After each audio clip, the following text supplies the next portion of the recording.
You are now listening to the fastest show on iSports Radio. My name is Darryl Kinsey Jr. Welcoming you taking a lap the extra mile for today, March 10th, 2025. And we are all in the Christopher Bell zone in NASCAR. The Gator Nationals went off a little bit soggy in Florida, and we are getting ready for Sebring and IMSA and the Formula One Grand Prix of Australia. Joining me tonight is my co-host Christopher Lehman. Christopher, say hi. Howdy, howdy, howdy. And usually this would be the time where we would get ready to pay some bills, but we're not going to do that right now. If you're watching on YouTube and definitely on Twitch, we've got a few extra guests than usual from a little group called Anzia Racing, and a friend of mine actually helped me get in contact with them over the weekend, and now I'm going to get to do something that's really, really cool. But I'm going to show you what that is, and then we'll come back and talk about it on the other side of this break.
As we come back in here, I can officially announce that Anzia Racing has brought me on board, and I'm going to help out with the commentary for the 2025 Crux Cup Pro GP race that takes place March 29th at 6 a.m.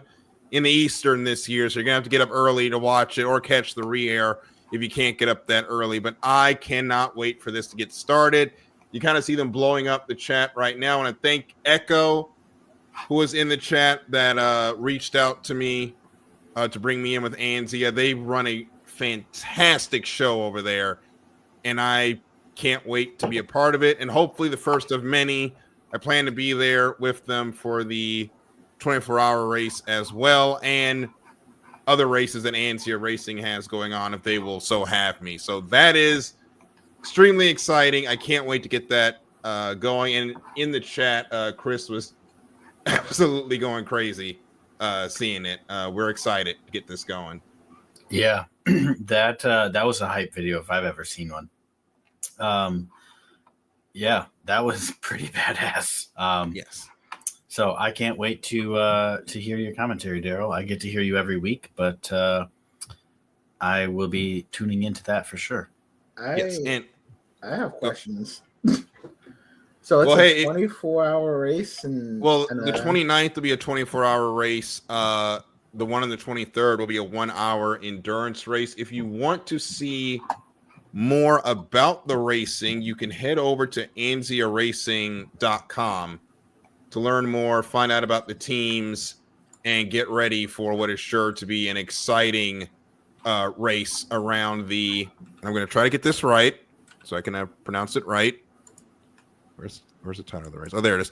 The Ahumahis Ring Reverse Circuit, which they will be running for the 1-hour enduro in the Pro GP, which, if you've never seen the racing ships in Star Citizen, go at it. They are absolutely incredible. They're like fighter jets on crack is the best way I can say it. So you're going to want to check that out and be with all of us as we share in some exciting racing in Star Citizen. And Echo, I know you're in there. I don't know how well your software works with StreamYard, but if you are available next Monday to talk about it, you are welcome.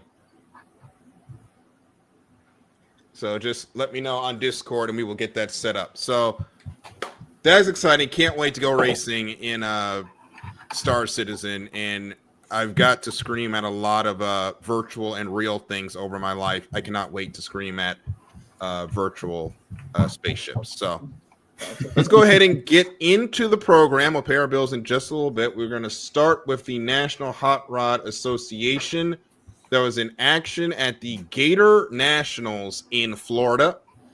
And I will say, unfortunately, Chris and Michael, I don't think the racing gods like racing in Florida anymore, because the last couple of events, 24 hours, it was cold as hell. Daytona, it was rainy as hell for the 500, and then for the Gator Nats, poured down 2 of the 3 days with rain. I didn't think the racing guys liked Florida at all, to be honest with you. I didn't think anybody liked Florida. I like the racetracks in Florida, and I like Disney. That's the part of Florida I like. But the top fuel categories did finally manage to get running, and in top fuel, Antron Brown with a 7 with a 3 at nearly 334 miles per hour beat Sean Langdon to take his 81st win in his career and keep the gravy train rolling for the former champions at the Gator Nationals, as Antron Brown opens up accounts with the win. In Funny Car, though, it was a different story. Our defending champion, Austin Prock, did not look himself at all because of the 2 qualifying sessions that they got only. He ended up qualifying 15th, smoked the tires round 1. That means for the first time in about a year, Funny Car was wide open, and it came down to Chad Green and Ron Capps. Neither driver has won a race since 2013. It was Chad Green, 392 with the 1 at 329, wins the race in Funny Car. Excuse me. In Pro Stock, it was Dallas Glenn took down teammate Greg Anderson in a showdown of KB cars to win there. Big story from Pro Stock. A lot of the heavy hitters went down in round 1 and 2. Erica Enders, who qualified an uncharacteristic 9th, ended up going out in round 1. Troy Coughlin Jr. and his son both went down in round 2. Aaron Stanfield lost to Troy Coughlin in round 1 as well. So it was a tough go at it for the Pro Stock stalwarts. And in Pro Stock motorcycle, stop me if you heard this one before, Gage Herrera wins. Takes down his nemesis and rival, Matt Smith, 672 at 200 miles per hour on 2 wheels. Absolutely sensational. Just to comment, Darryl, that is a story we have not seen before. Yeah, I'm sure we haven't heard that one before. Yeah. That's news to me. Yep. And Taryn, you unfortunately you just missed it, but you can go back a couple of minutes, go watch the announcement, and then come right back. While we're on the subject of the NHRA and Pro Stock motorcycle, let's go and see what the reaction times were for Matt Smith and Gage Herrera. And for our newcomers, I'll explain that one in a moment. I just need to show this.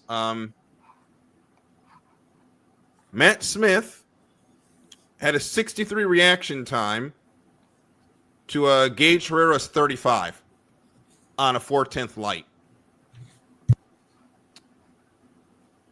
But it's only the bike that makes Gage Herrera faster, by the way.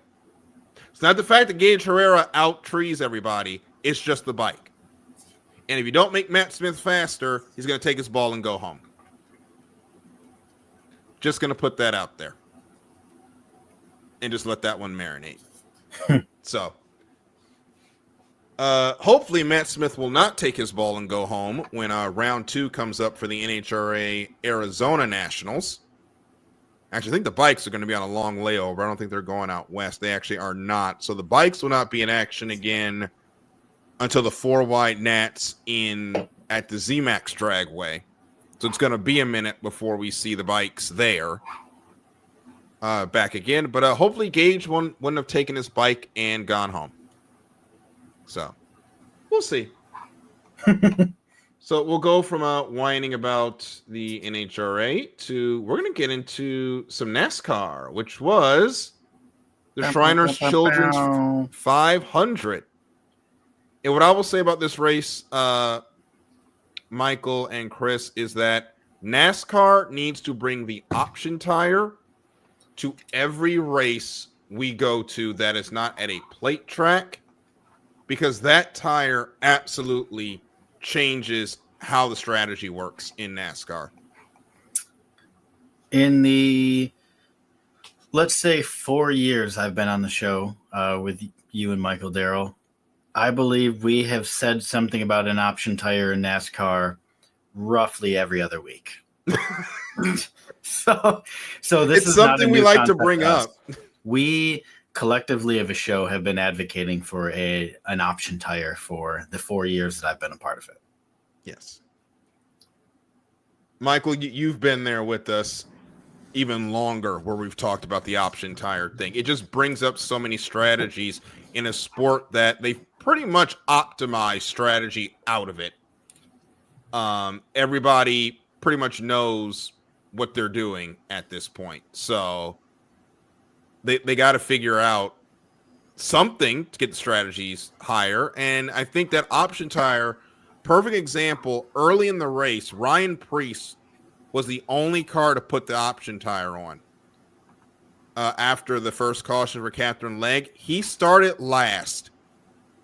He ended the stage as the winner because of the option tire. Love the wordplay. Echo's having a ball tonight. I think the option tire is definitely for those who want to make a lot of ground quickly.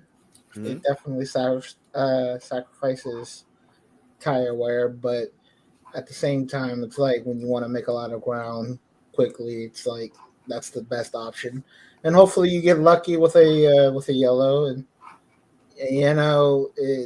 strategy definitely has a big part to play in winning a championship or a race.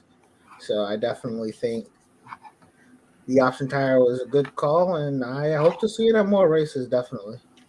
Well, it just makes it makes the crew chiefs have to think more. The guys in the back, you've got to get aggressive. And if I have an instant pass button just sitting in my pit box, I'm going to use it. And a perfect example started stage 2. It was Justin Haley, Ty Gibbs, Riley Herbst, a bunch of cars in the back of the grid that put the option tires on. Bubba Wallace and Alex Bowman were like 17th, 18th off the restart. They made it up to about 14th, and then all 7 of those option cars just went straight by them. And they ended up in the 20s because those tires just gave such an advantage. Those option cars got to the top 10, but they started to come back as the run went on. However, if you can make the tire last, the fall off not be as bad, you can consolidate a top 10 position all day. Although at Ryan Preece, his tires ended up falling off. He ended up falling back into the teens. But it's still a risk worth taking because the reward, at least in the short term, is so great. Yeah, I mean, just kind of touching base on Bowman, who's my driver. He started 32nd, finished 7th. So that just shows you, I mean, if we didn't have like a good tire option where these drivers can split options split the strategy, 32-7 is a hell of a drive if everybody's on the same tire. Yes. So I think that this really opens up the playbook, especially for Phoenix, which in my opinion is probably the worst track on the schedule as it currently sits. I think the racing is just terrible. This makes the race exciting to watch again. And this should have been the option back when this current generation car debuted and we were having really boring short track racing. Yes. This should have been what they did. Yes. And I would say this should be the standard option for, especially in the short term. Do this on all short tracks right away, effective immediately. I say do it on 1.5 miles too. My thing is do it at every race that's not Daytona, Talladega, or Atlanta. It opens up so many strategy options. Exactly. And I know the big, if you want to play devil's advocate, the reason that they don't want to do this is because the tire manufacturer, in this case Goodyear, they're worried about consumers seeing tire wear off and saying like, oh, well, their tires suck.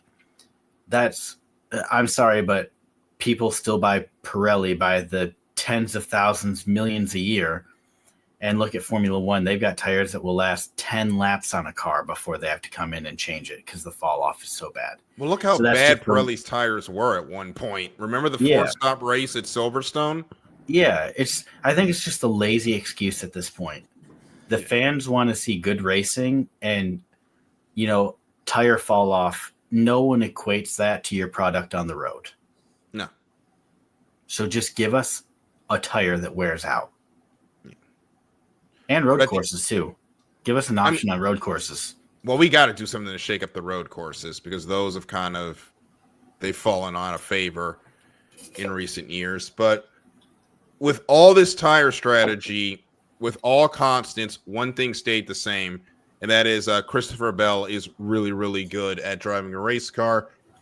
He wins his 3rd race in a row, first one to do it in the next-gen era. Now has a commanding points lead. William Byron. It says Tyler Reddick in 3rd, but I'm pretty sure Tyler Reddick fell off at the end of that race. Oh, that is because that is the wrong sheet.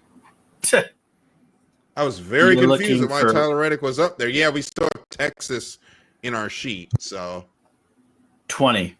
Yeah, he ended up 20th. Give me a second, I'll get this fixed. But are you on the FRCS? Yeah, I got it. Okay. My bad on that. I didn't update the link. You're all good. Found it. Okay, so Christopher Bell ends up winning the race. Denny Hamlin, Kyle Larson, Josh Berry. Shout out to the Wood brothers in 4th, and Chris Buescher round out the top 5. Christopher Bell right now is unstoppable in NASCAR, and he is showing to be the early championship contender. If we could take a moment, hop in the DeLorean, we're going to fire it up to 88 miles an hour, and we're going to jump back to Christopher Bell's rookie season when Chris said, this kid's going to be a star in NASCAR. You just got to give him the time. And here we are. I don't know what is this his fifth year now? Yes. Fifth year. And the kid's a star. Yeah. I knew that he was going to be the driver of the future for Gibbs. They just had to give him the chance to develop. And Christopher Bell is going to be the driver of the future for Gibbs. Well, we were wondering, we sat there for a while trying to figure out whether or not Gibbs was going to give him that time, because you know the curse of the fourth Gibbs car. You get up there too early. I don't want to say you flame out, but you're trying to learn the Cup Series where you really don't contend for wins until your 100th start. Gibbs gets sick of you because you're not doing what Denny Hamlin was doing at the time, and then chucks you out the seat. That happened to Daniel Suarez. That happened to Eric Jones. Like a lot of drivers. It happened to Eric Almirola at one point. Yep. But Christopher Bell, he is showing that not only does he deserve that seat, he's the de facto number one over there right now. Even though they brought in Chase Briscoe, Christopher Bell is leading that shop. And now he has a chance to do something that hasn't been done since Jimmy Johnson in the 2007 Chase. And that's win 4 in a row. That would be quite a feat, wouldn't it? I think at that point, you got to say he's the odds-on favorite for the championship. I would say you probably have to put him in that now, especially with this week. He won Phoenix. You know, this is where you make your season right here when you're in the championship 4. So, you got to say that if Christopher Bell makes it to the championship 4, which there's probably realistically 4 races into the season with 3 wins under his belt, probably worth putting some money on. This is not betting advice. Yeah. Yeah, let's not get in trouble. Yeah. This is in no way financial advice. But yeah, he's got to be a favorite. Absolutely. Michael, do you agree? I'd love to see it. I agree, but I don't know. You have no idea how this season's gonna go, especially when we reach the round of 8. I remember a long time ago we thought Harvard was a championship favorite, and then Martinsville happened. So Texas happened before that. Remember, that's when he popped the tire. Oh, and Kansas. Let's not forget about that. But that's a lot of ands. Yeah. It really is. He had the worst round 2 of a playoff contender. He had it. It's just things didn't go his way, and the next thing you know, he was out. So yep, that's how it be. You know, I'm not gonna make too early of a projection before the round of 4 or the championship 4, because there'll be times where we'll think this guy is the favorite, and then he's out. Well, how many times have we given the commentators jinx to somebody? A lot. We used to be famous for that back when we did nearest the win. 3 of us picked somebody up. They're not going to win today. Well, yeah, that used to happen, but then the only one was Chase Elliott on road courses. That was always your lock for 6 races in a row, and then now he's just remember weird tangent. Remember, I was one of them that was saying that Chase Elliott would go down as the best road course racer of all time, and bro hasn't won a road course since like 2019. He absolutely fell off on road courses. Yeah.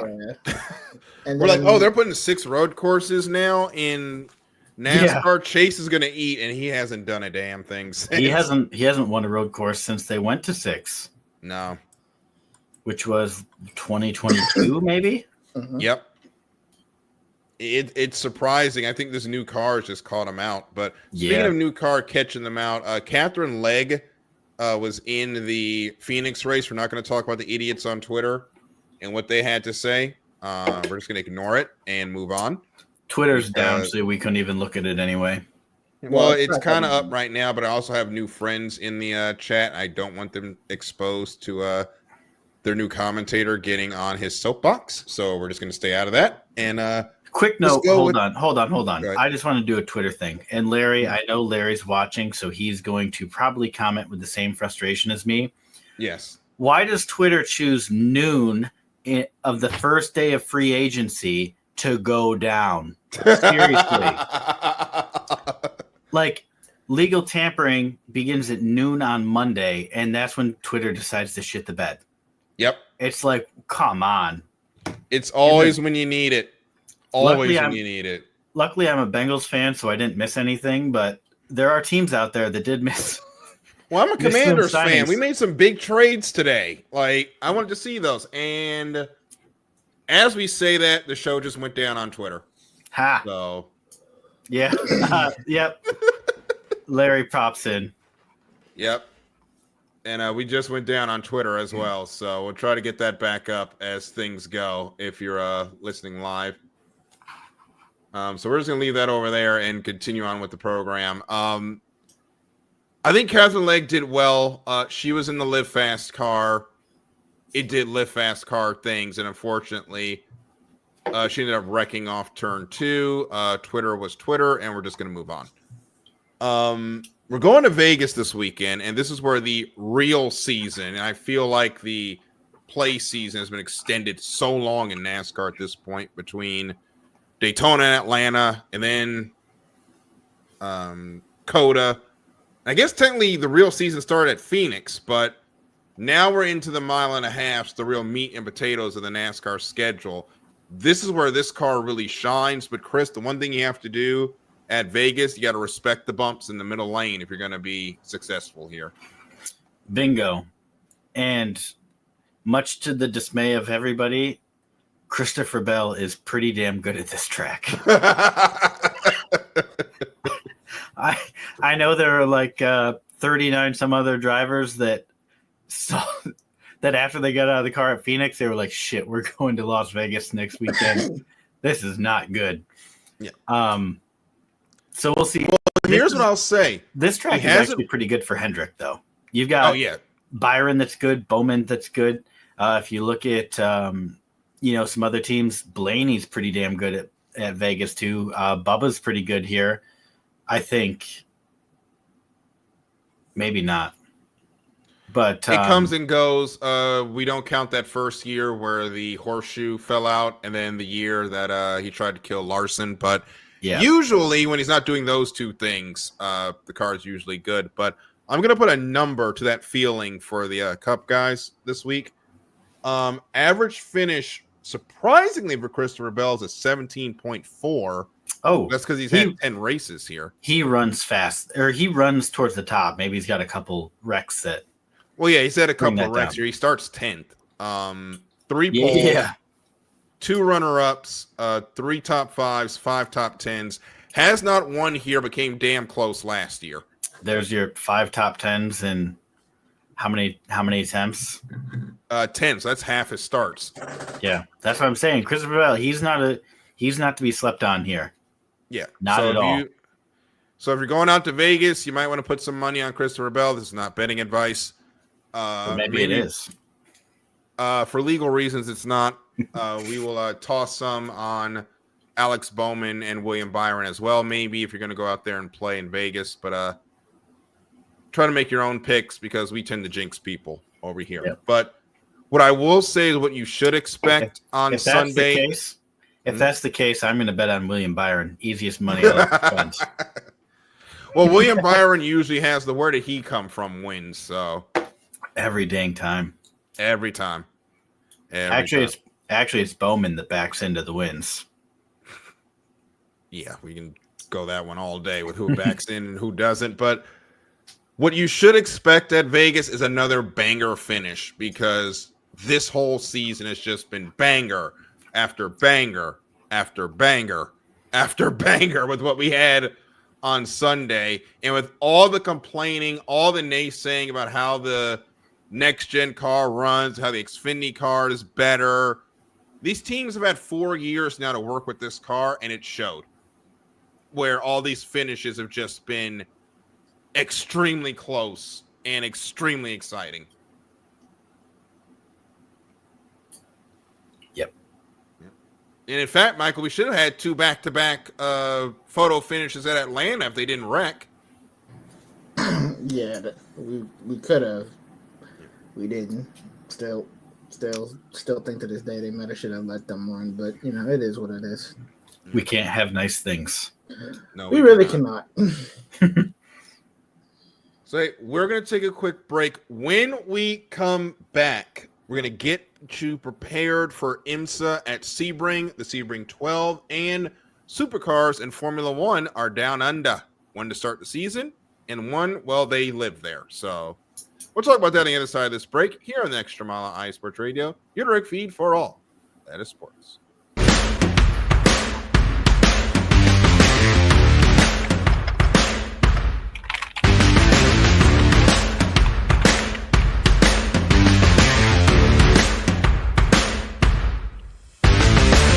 Hi, eSports Radio fans. This show is brought to you by Planet Jerky Premium Brisket Beef Jerky. Planet Jerky is the official jerky of the 2022 California League champion Lake Elsinore Storm, Single A affiliate of the San Diego Padres. This all brisket jerky has gluten-free options, contains no MSG, no sodium nitrate, is low in sugar, and high in protein. Go to their website at planetjerky.net and follow them on Instagram at Planet Jerky. Planet Jerky, the jerky that's on a whole other planet.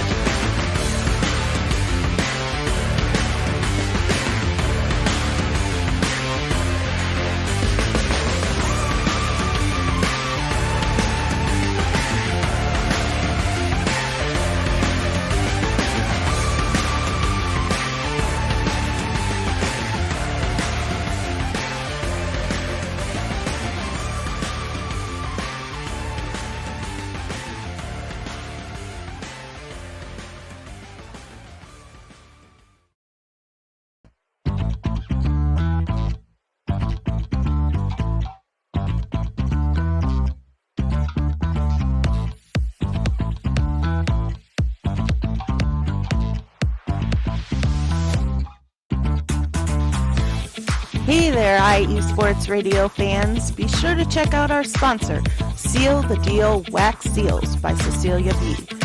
You just finished your very own wedding or baby shower invitations and you're looking for that extra special touch? Maybe you just wrote a letter to a relative or a friend and you want to add to their smile when they receive it.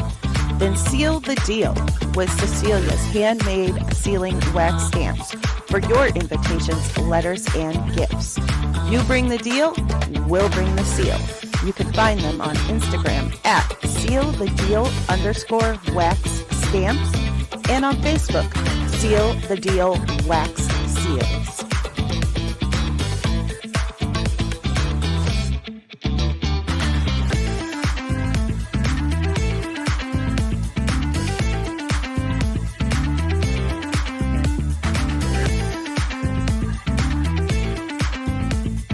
And we're back here on the Extra Mile on iSports Radio, your feed for all that is sports. Daryl, Chris, and Michael here with you this evening.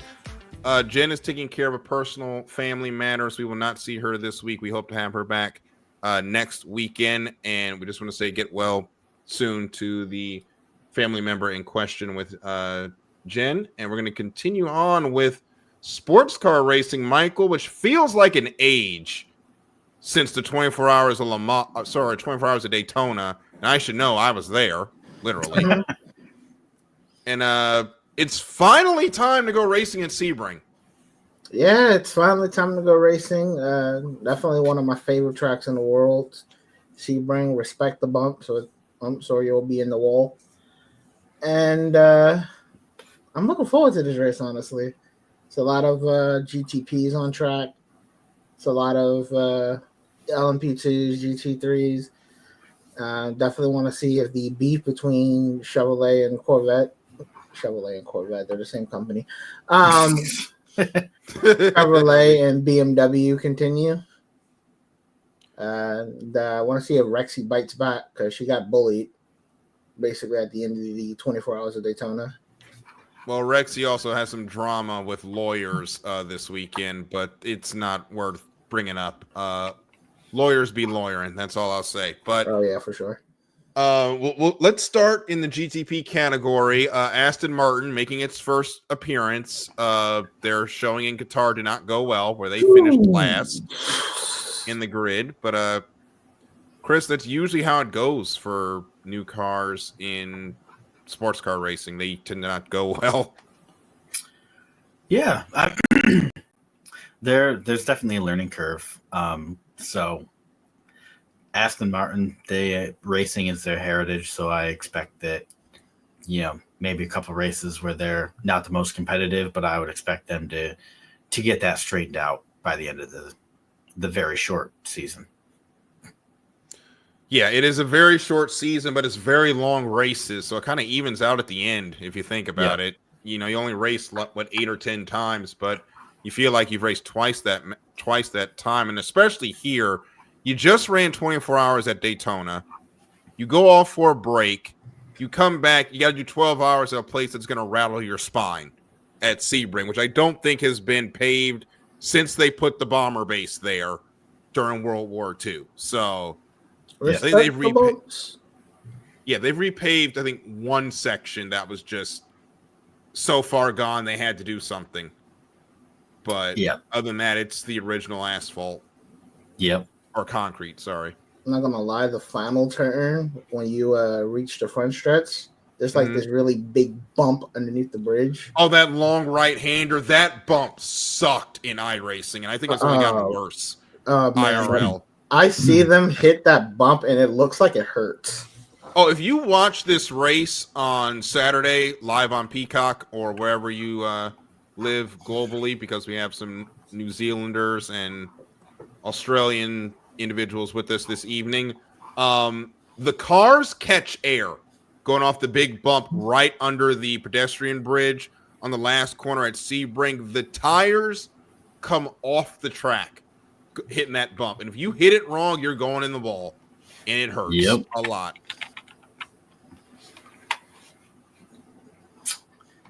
Absolutely. Yeah. So my concern for going into the race is, as Larry says, it's going to be a fun race. But my concern for Aston Martin is you're a new car. Sebring is hell on new cars. It will beat the tartar sauce out of every car there. And with a car that's only had 2 races, you don't know what's going to break and how it's going to break. I think the struggles are going to be more of the same, Michael. It's a learning season for Aston Martin.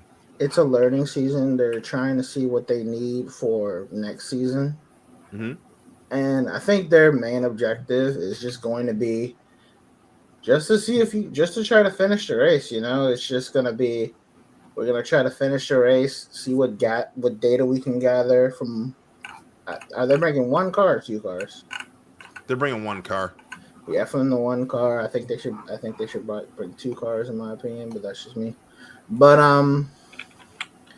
yeah, it's just gathering data, and hopefully that data will go towards a hybrid system, because that's what I think they actually need. I don't know why they decided to go with a hybrid or non-hybrid. I think they couldn't figure out how to make it work with the V12. Yeah. And then they tried to figure it out, but they ran out of time. So they're just like, well, I guess we're going to go the season without the hybrid, and all the data we gather will go towards the hybrid. Well, hopefully they pick one up. Yeah, because they need it. Because I don't like seeing a V12 finish last all the time.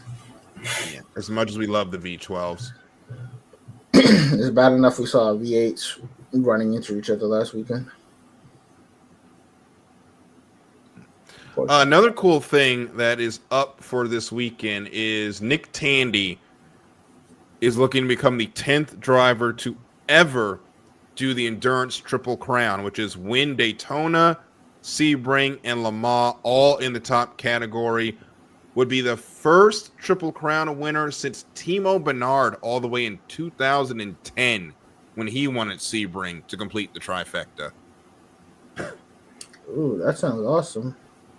I would say that they should add a fourth race to that, and it would be the Daytona Summer Race, because that thing can go on for hours. Yeah, it can. Like racing for 12 hours is cool, but that's stage 1 in Daytona in the spring and the summer. Yep. Well, I feel like so many races should belong in there, like the 24 hours of Nürburgring, Spa. Yeah. Well, this is should be on there. I don't know. Well, this is for the main sports car races because the other ones didn't exist, for lack of a better word. Yeah, I guess, but that's just like, I think those should be added on there. Yeah, well, those are GT3. Those are GT3 only, though. I know, but they're still very, very spectacle races. They're like crown jewel races, in my opinion.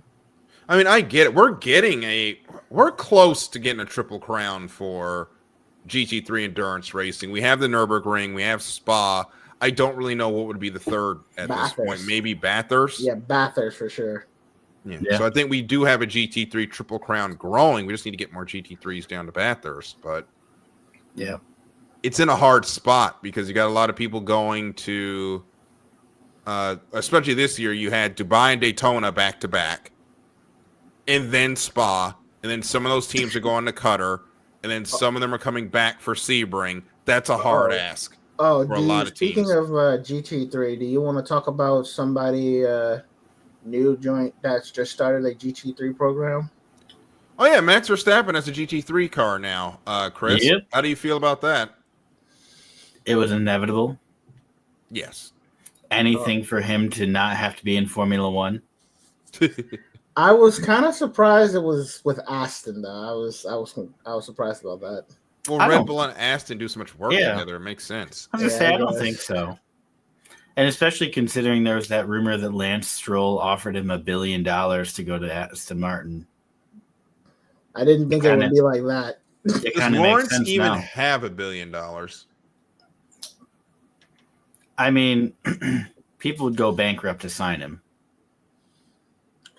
True. I thought he would, continue his partnership with BMW because his red line uses BMW.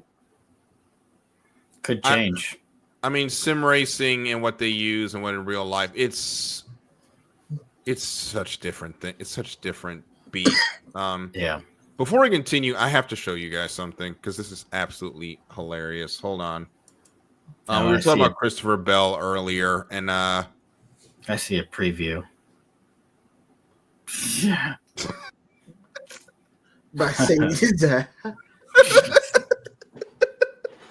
It's just the serious face and then dog. Little tiny dog. Yeah. That is your NASCAR Cup Series points leader right now, ladies and gentlemen. And one of the best dirt racers the world's ever seen. Oh, yeah, that too. He don't forget throws down in dirt. So you got to love that as well. And we do have some viewers now coming up on twitch.tv. So if you're watching us on Twitch, thank you so much for watching. Make sure you get your comments in on the chat. We can see all three chats we can at least see chats from YouTube and Twitch if you're over there. Twitter, we will also shout you out as well. But also going into Sebring, Michael alluded to it earlier, the next battleground in BMW versus Corvette. Last time we left off, Michael, those two teams were ready to kill each other, and I got a cool phone background out of it. Do you think cooler heads have prevailed since? No. He was quick on the trigger with that one, wasn't he?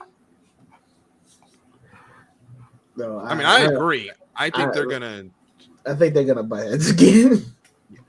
Well, I think BMW's got to feel like they owe Corvette one because they just dumped the 48 at the end of that race back in January. So we were saying back in January when their season just started. Yeah, I feel like they're not done yet, and I think Sebring is just one of those tracks where you're stuck behind each other for so long. Somebody might get a little, antsy, and the next thing you know, it's 1 hour to go. I'm gonna send it into turn 1. I know where this is going. Nighttime is typically the right time, but if I had a nickel for every time Corvette had a beef with a German sports car manufacturer, I'd have 2 nickels, which is not a lot, but it's very weird that that's happened twice. Because before this, it was Corvette versus Porsche.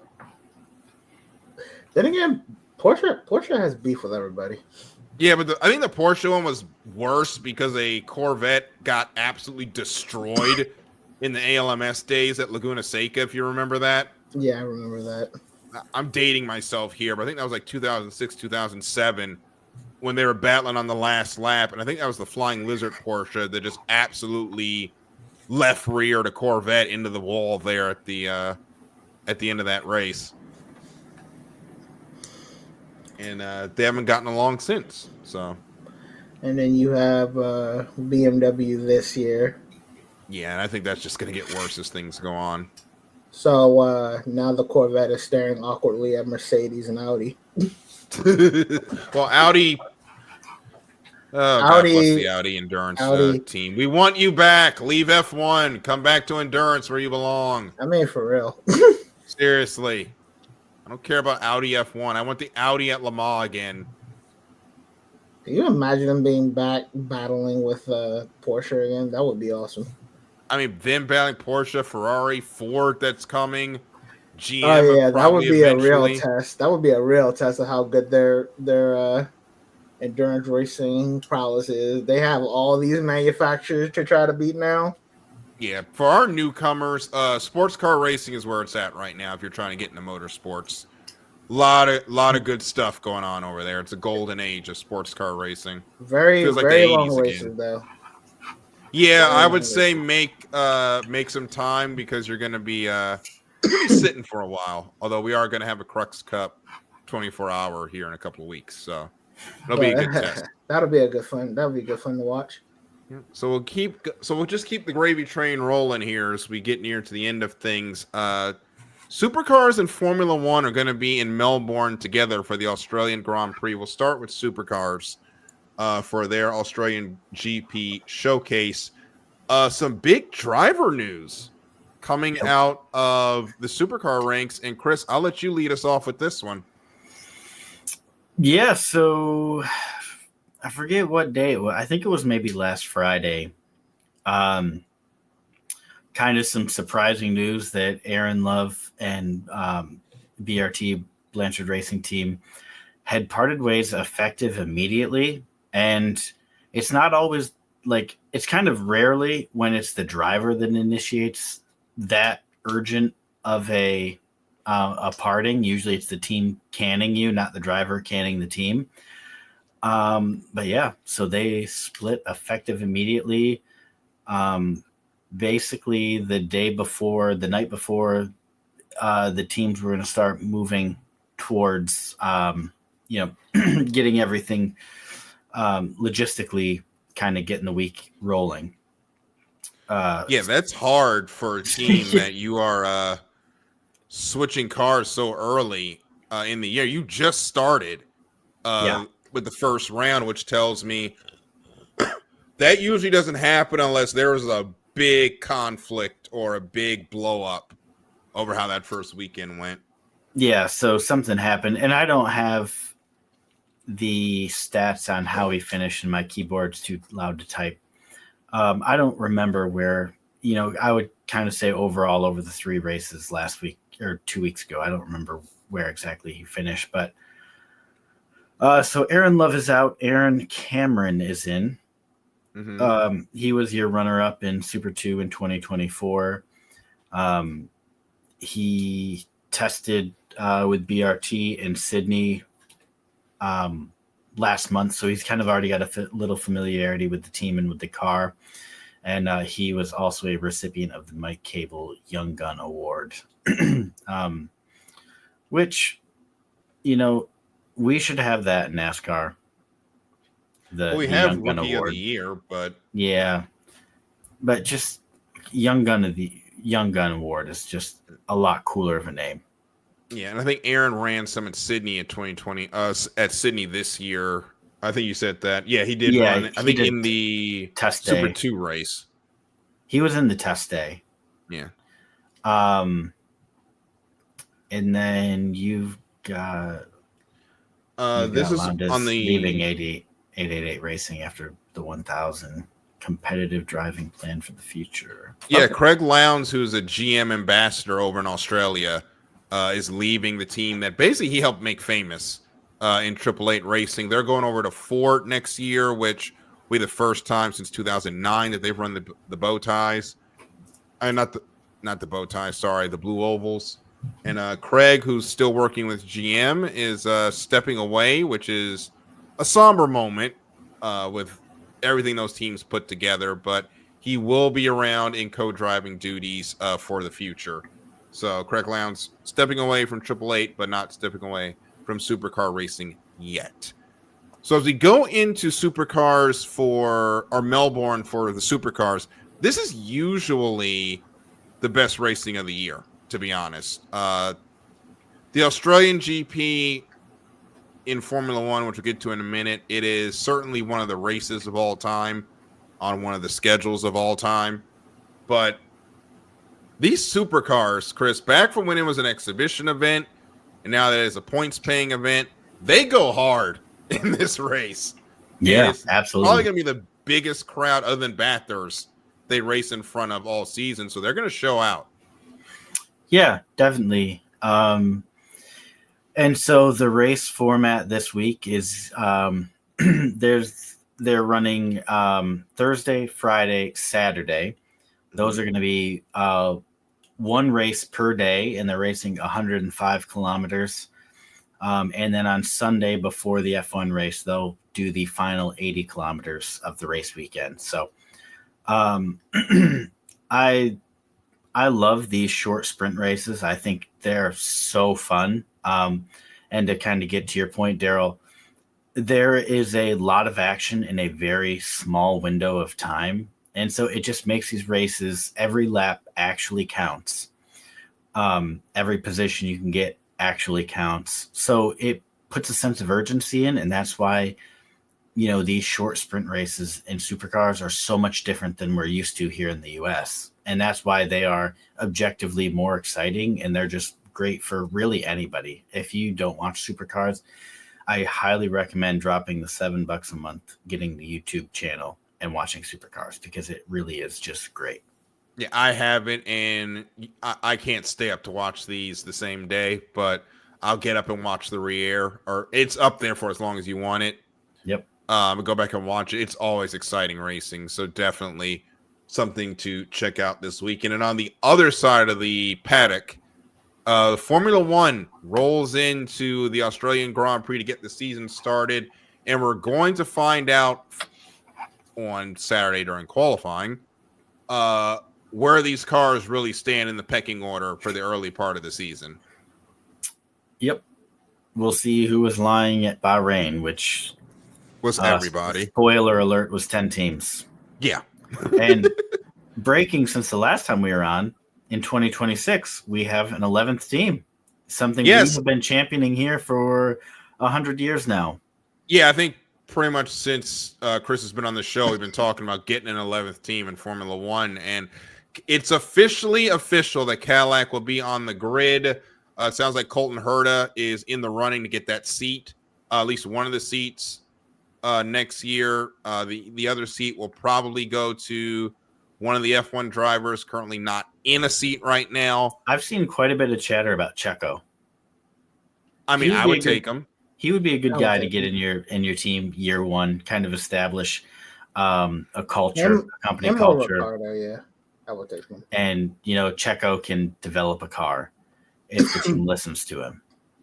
Yeah, I would like to see Checo at a team that's actually going to appreciate his feedback. And we all owe Toto Wolff a big apology, because he had the emails printed out where Checo says the car is shit. I mean, Checo diagnosed the issue that it took Max not understanding until weeks later, and they didn't listen to him. The next season. Oh yeah, it's he knows how to set up a car. Part of it Red Bull has is a though is history of not because listening to the second driver. part of it is though is that car was developed for Max, so he wouldn't have noticed Yeah, that's the other issue. slight fluctuations because that car was developed for him. Yes. But So it's hard to get them to listen, but this is going to be the most exciting race of the season for Formula One because we do not know what's going to happen, and there is a lot of narratives that are going to get written after 1 week. If Lewis Hamilton goes out there and dominates, Ferrari's going to go crazy. If Max wins and what people think is like the fourth best car right now, it's going to kind of cement his legacy a little bit. McLaren has a lot to protect on their side, being the constructors champion, but couldn't get the drivers championship. And Williams, is that speed that we saw for real, or was it smoke and mirrors? We see Carlos. Yeah. What does Williams look like with two competitive drivers? Because I think Alex Albon is way more competitive than people give him credit for. He wouldn't be there if he wasn't a competitive driver. Like, people do not give him the credit he deserves. Yep. Christian Horner. Yeah. Then again, Christian doesn't give anybody any credit if your name's not Vettel or Verstappen. Yeah, at least not Helmut Marko. Yep. Because he's even worse. Yeah, not a fan of Helmut. Nobody is. No. There's one person on the planet that is, which ensures he's not going anywhere. Yeah, and that would be Max. So yep. It's way too early to make predictions for this race. I think it's going to be a great race. I just hope we don't get a giant pile up that Australia likes to do, where one of the Formula One cars donates to the carbon fiber gods. Daryl, huh? We got like 6 rookies in the field, Daryl. Oh, okay, yeah, so I forgot about that. Somebody's probably going to end up on their lid. As long as we don't get a Ralf Schumacher incident, I think we'll be good. And that was when Ralf Schumacher went up the back of the Ferrari and just went skyward in a now famous motorsports clip. His second biggest claim to fame of 2. Yeah, his other one being who his brother is. Yeah. And he's king of the terrible take. Jesus Christ, man. He's got horrible take. If you need a horrible Formula One take about a driver, particularly Lewis Hamilton, if you need a white Formula One driver to make a terrible take about Lewis Hamilton, they either go find Jacques Villeneuve or Ralf Schumacher. Yep. Because they're going to give you the most hot dog water takes of all time. To his credit, though, Schumacher talks shit about everybody and has no history to back it up and say, I'm better than that person. So it's just, I think he's the bigger clown of all. Yeah, at least Jacques has a World Drivers Championship. Yeah, Schumacher's got a 6th place finish? I think so. I don't think he did he win one? I don't think he did. I don't think so. I'm gonna have to Google this now because now it's gonna bother me as we got a minute before we wrap up here. Ralf Schumacher, what were your statistics? He actually won 6 races. Yeah, 6 races. Wow. Malaysia in 2002, Germany in 2001, Canada 2001, San Marino. And the French Grand Prix was last one. And Malaysia. And either Michael's a savant or he's got Google. I'm pretty sure he's got Google because I think we were Googling it at the same time. No. Yeah. So did you guys watch Drive to Survive? I have not. I don't have Netflix right now, so no. I've seen clips, and there's one clip in particular that annoys me. Is it the one that I sent you on TikTok? That and another one. Well, I have seen all but the last episode. Mm-hmm. And there's a lot to go on. So I'll just quickly hammer through I watched it so you don't have to. And if you guys want to ask any questions, feel free. Hey, Chris. Yes. Do you need an engine to drive to start a Formula One car? Leave Will Buxton alone. He's doing it for the newbies. Technically, no. You could be towed. Interesting. So, but if you are the driver of the car, that does mean you are in the car. Do I need keys to start a Formula One car? No. Okay. All right. You can Probably haven't needed that since the 80s. Okay, so Max's boycotting of Drive to Survive did not work. They manufactured drama in literally the worst way, where they cut footage. They cut footage, and if you watch the show, look at the hats. The hats tell the story. Mm-hmm. They used Zandvoort, where Max lost in front of his home crowd for the first time in 3 years. Oh, I caught that. So the hats all say Zandvoort when you see Max like kind of in his feels.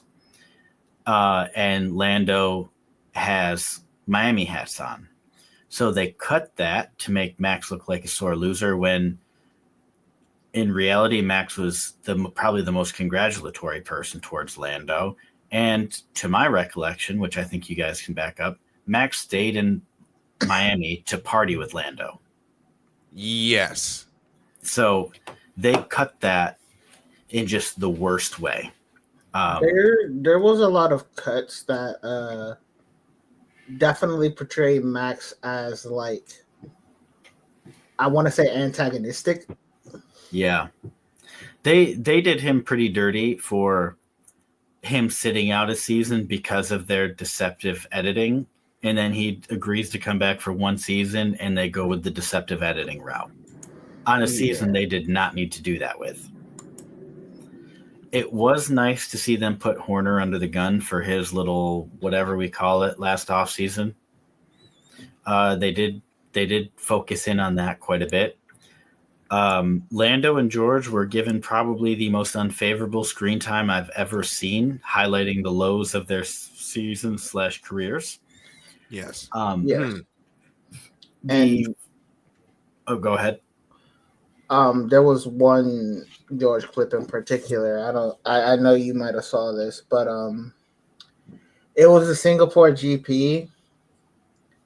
Yeah, that's literally that was one of the best episodes of the show because they actually gave like Lando, George, Alex Albon, Pierre, and somebody else. They gave them all phones to like record footage from the Singapore weekend, and then they cut it together kind of into an episode. So that episode was actually really cool. It was really cool until the part where I think it was George had a panic attack, and they're like trying to record him having the panic attack. Yeah, that's pretty messed up. Yeah, that's not cool. Yeah, that didn't sit well with me. No. Yeah. they in the kind of like the episode where they focused in on Lando, they did him so dirty in the beginning, talking about no-win Lando, and just really talking him down. And then the same thing with George, it was the Singapore episode. They really honed in on George's weaknesses as a driver, and really made him look to be not so great when in reality, I mean, he's a perfectly capable driver. So it was a little weird that they chose to go that route. I just don't understand why they have to do so much fake editing for a sport that has so much real drama. Correct. It just, and I think that's kind of why I fell off of it. It's just, there's no reason to do all this fake editing when the sport is drama personified. Absolutely. Like, I was just going to say, like, those first couple of seasons when it was just, them following it as it happens felt a lot better than what they've done now. Yeah, they've really gotten into manufacturing the drama, which is unnecessary. And the drama that they make is actually worse than the drama that actually happens. Yeah. It just makes no sense. Yeah. So a couple more talking points. The footage of Toto trying to get Max did not seem like an editing job. That actually looked really genuine. And Toto, I think, went way harder than anybody reported on last season. I think Toto went like all in on Max. And the reason being is they were showing him talking with some leadership at Mercedes, and what he was saying was matching up with his lips. Because that's what I really focus on when watching Drive to Survive, is does the audio match the lips? And so him talking about Max and hoping that he changes his mind, that all dubbed up to what he was saying. And an interesting tidbit that came out of it was when Lewis announced his move to Ferrari, Toto said now he can pursue Max because he promised Lewis he would never talk to Max. And so as soon as Lewis left, which made for the opening to Drive to Survive, was Lewis leaving, like kind of like the Lewis to Ferrari thing.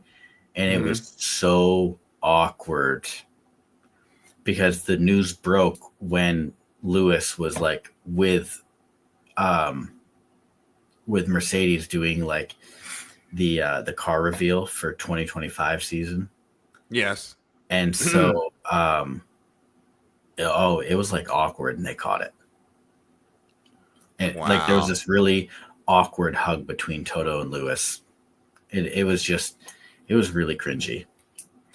And then speaking of like cringy things, they were like with Williams when Williams was expecting Carlos to walk through the door and sign his contract. They had like the champagne and everything, and they like were all excited, and then Carlos stood them up. Oh, wow. They had that in there? Yeah, because that's when Alpine stepped in and was like kind of flirting with him a little bit. I remember that. And they had it all on camera, and it was the most like awkward thing, and I felt terrible for James Foles. So that was in there, and that was like, I felt terrible. And then there was a big episode on McLaren, and rightfully so, because they screwed up last year. Zach Brown addressed the Oscar Lando controversy / not naming a number one driver, and he basically doubled down on it and said there is no number one driver at McLaren. And then he should not have did that. They had cuts of Toto and Christian basically popping in and being like, 2 number one drivers doesn't work. You have to have 1 number one driver. And then the weekend of after Monza. So Monza was obviously kind of the shit show that broke the dam with that corner 1 Piastri and Norris incident / pass. And I think that was kind of what broke the camel's back, so to speak, because then they cut to Zach having the team address like working together. Yeah, but at that time, it was way too late. They should have. Hungary is where they needed to make that call, not Correct. Monza. And then, so I have a question for the both of you. Do you remember the race broadcast ever showing Lando hitting like the barrier cone in the pits? No. Because he was like driving down pit road and just straight up like clipped a barrier. That was just completely freestanding, like not moving or anything like that. He just straight up drove into it. Yeah, I don't remember them ever showing that. I didn't either. That was new to me. And so I just wanted to make sure that, like, with you guys, that was new to you. Yeah. And then the last thing is, so Austria is obviously the big incident between Max and Lando. Mm-hmm. So that was on June 30th. And on September 22nd, which was Singapore, the footage in it all lined up, but Lando flew to Singapore with Max, like it was the two of them on his jet. Oh wow! So I don't know if the feud was quite what it was hyped up to be by the media. It doesn't seem like it. You're talking 2 months later, they're flying for however many hours together. It's just kind of the two of them and their people. Yeah, maybe they should have focused on maybe George and Max's issue. Yeah, George and Max was more spicy. Lando and Max are like more friendly rivalry. Yeah. Like, and Lando did say, like in like one of his one-on-ones, that he didn't even care about the on-track incident. He just cared that Max never apologized. That's all he cared about. He didn't care about what happened on track. But anyways, that's a way too long rundown of Drive to Survive Season 7. So you want to go check that out? That is over on Netflix. But it's going to be some great racing this weekend. We're going to get here and make sure I accidentally pulled the cord out, but I did not. This weekend, Formula One will be in the Australian Grand Prix. You can watch that action on ESPN.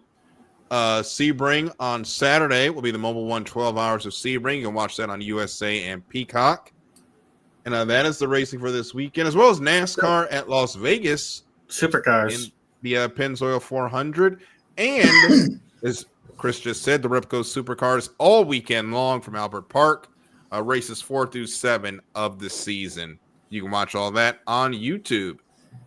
So I want to thank all of you for joining us this evening. We may have a guest next week. Stand by for confirmation. But for Michael and Chris, I'm Darryl. Thank you so much for listening to this edition of The Extra Mile. And we will see you at the next green flag. Good night, everybody.